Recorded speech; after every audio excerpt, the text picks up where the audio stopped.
মাৰ্ঘেৰিটাত ব্লক মহিলা কংগ্ৰেছ কমিটিৰ কৰ্মী সভা মাৰ্ঘেৰিটা ব্লক মহিলা কংগ্ৰেছৰ কমিটিৰ গঠন আজি মাৰ্ঘেৰিটাৰ ব্লক কংগ্ৰেছৰ সভাগৃহত মাৰ্ঘেৰিটা ব্লক মহিলা কংগ্ৰেছ কমিটিৰ এখন কৰ্মী সভা অনুষ্ঠিত কৰা হয় উক্ত অনুষ্ঠানত উপস্থিত থাকে তিনিচুকীয়া জিলা মহিলা কংগ্ৰেছৰ সভানেত্ৰী শোভালতা দহুতীয়াসহ জিলা মহিলা কংগ্ৰেছৰ কেইবাগৰাকীও নেত্ৰী উক্ত সভাতে দীপাৰেখা চেতিয়াক সভানেত্ৰী হিচাপে লৈ মাৰ্ঘেৰিটা ব্লক মহিলা কংগ্ৰেছ কমিটিখন নতুনকৈ গঠন কৰা হয় কৰ্মী সভাত উপস্থিত হৈ শোভালতা দহুতীয়াই বিজেপি দল তথা চৰকাৰৰ বিৰুদ্ধে সৰব হৈ পৰে প্ৰয়াত শিল্পী জুবিন গাৰ্গৰ মৃত্যুৰ ন্যায়ৰ বাবে কংগ্ৰেছ দলে সজোৰে মাত মাতি যাব বুলি কয় মাৰ্ঘেৰিটাৰ পৰা কিষাণ লালুঙৰ ৰিপৰ্ট টাইম 60 অসম আজি আমাৰ তিনিচুকীয়া জিলাৰ অন্যতম এটা ব্লক হ'ল মাৰ্ঘেৰিটা ব্লক আৰু এই মাৰ্ঘেৰিটা ব্লকৰ আজি মহিলা যিটো মহিলা ব্লকৰ আজি আমাৰ কৰ্মী সভা আৰু এই কৰ্মী সভাত আজি আমি নতুনকৈ আমাৰ ব্লকৰ সভানেত্ৰীক আমি নিযুক্তি প্ৰদান কৰিছোঁ আৰু তেখেতক আজি দায়িত্বভাৰ অৰ্পণ কৰিছোঁ লগতে আমি আজি মহিলা কৰ্মীসকলৰ মাজত যিটো উৎসাহ আৰু উদ্দীপনা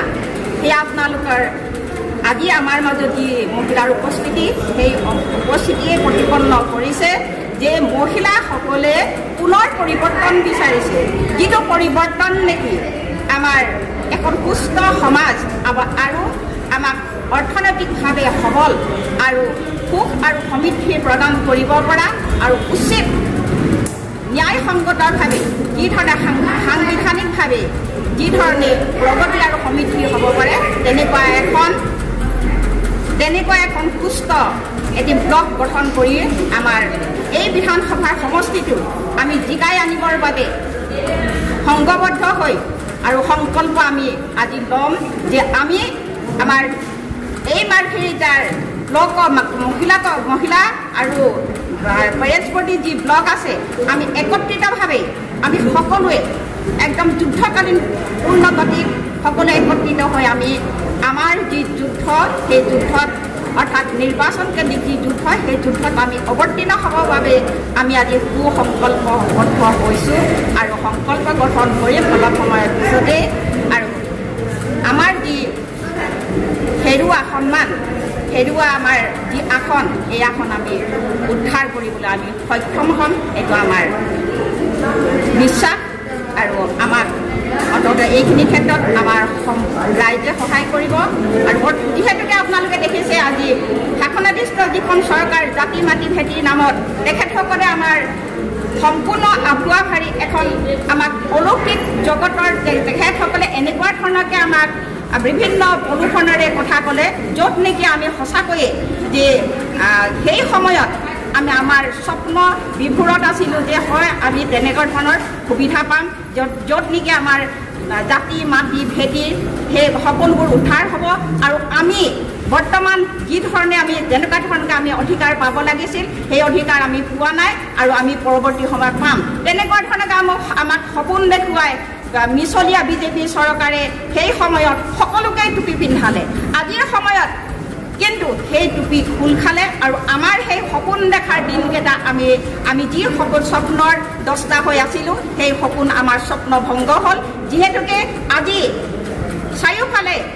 এক অশান্ত জৰ্জৰ পৰিৱেশ আৰু সকলোফালে আপোনালোকে দেখিছে যে মূল্য বৃদ্ধিৰ পৰা আৰম্ভ কৰি প্ৰত্যেকটো ক্ষেত্ৰতে আপোনালোকে যেতিয়াই নেকি এই চৰকাৰখনৰ বিৰুদ্ধে কোনোবাই মাত মাতে তেখেতৰ কণ্ঠ ৰুদ্ধ কৰিবৰ বাবে তেখেতসকলে চেষ্টা কৰে আৰু যেতিয়াই এজনী ছোৱালীয়ে এই চৰকাৰখনৰ বিৰুদ্ধে এটা কবিতা লিখে তেখেতক গ্ৰেপ্তাৰ কৰে যেতিয়াই নেকি চৰকাৰখনৰ বিৰুদ্ধে কোনোবাই মাত মাতে তেতিয়াই তেখেতসকলৰ যি প্ৰশাসন বাহিনী ED SIT ইত্যাদি বিভিন্ন ধৰণে গঠন কৰি তেখেতসকলে আমাক অনেকভাৱে হাৰাশাস্তি কৰি আহিছে অনেক সময়ত আমাক জেলত ভৰাই আহিছে কিন্তু আজিৰ সময়ত যি পৰিৱেশ আৰু পৰিস্থিতি তেখেতসকলে কোনো সময়তে কেতিয়াও আমাক ন্যায় দিব পৰা নাই আজি আমি আমাৰ চাৰিওফালে চব যি ধৰণৰ হত্যা আৰু হিংসা হৈ আহিছে সেই হত্যা হিংসাক তেখেতসকলে ৰোধ কৰিব পৰা নাই আজি আমি আমি যি চাৰিওফালে আমাৰ মনত হতাশা ভাৱ জাগি আছে যে আমি জুবিনদাৰ আমি ন্যায় বিচাৰি আছোঁ আমি জুবিনদাৰ ন্যায় আমি আজি এই মঞ্চৰ পৰাই আমি সমূহ কংগ্ৰেছ কৰ্মীসকলৰ তৰফৰ পৰা আমি দাবী কৰিছোঁ যে আমাৰ ইয়াৰ আমতো জুবিনদাক আমাক ন্যায় লাগে যদিহে তেখেতসকলে প্ৰকৃততে সমগ্ৰ অসমখনৰ ভালৰ কাৰণে কাম কৰিছে